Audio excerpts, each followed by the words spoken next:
The point of that question is to talk about this rise in anti-Semitism that we are seeing all around the world, but particularly here in Australia too, the likes of which have not been seen since the Second World War.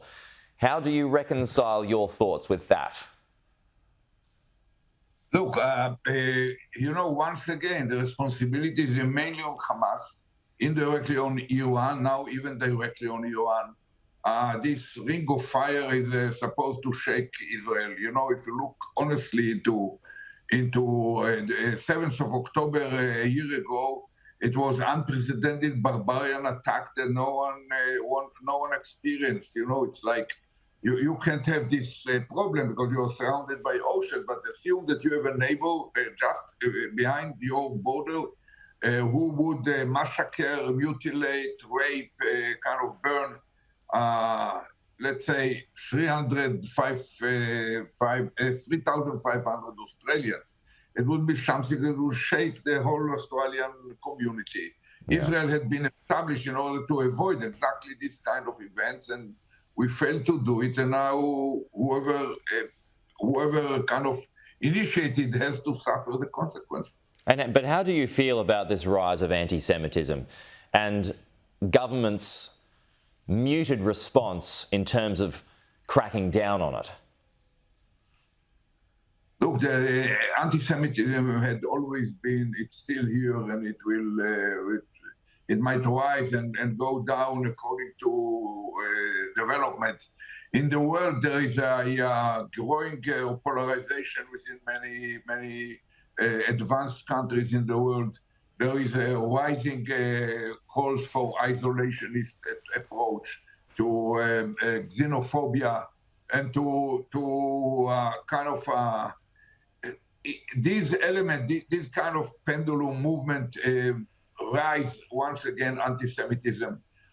We have to leave it, and some people put some blame on Israel. I don't think that Israel is directly should be blamed for anti-Semitism. It had been long before Israel had come into existence, and will be with us all along the way. It's part of life. I'm glad to say that many governments in the free world are fighting very effectively anti-Semitism, but you cannot totally kill it. Just a final point here. Of course, you're fighting wars on multiple fronts at the moment, and the world waits to see what Israel's response against Iran is going to be. What do you think, or what do you hope it would be? Look, I think that if you want to get an illustration of what might happen, look at what happens in the Yemen port of Hodeidah. It's the same kind of distance, like from Jerusalem to Tehran, it's about 1,300 miles. And when we hit there, we hit the major port, we hit the oil storage operation. So it can be on economic target, it can be on military target, like production line of ballistic missiles or kind of place a storage of ballistic missiles. The same can apply to drones. There are some who talk about hitting the Iranian nuclear facilities. That's something that Israel can try. I don't believe that it's something that the Americans will be happy to hear about, but no. Israel is an independent country. It might decide the government to hit it. Problem is, of course, that Israel can cause certain damage, but it cannot annihilate the whole nuclear military plan of Iran.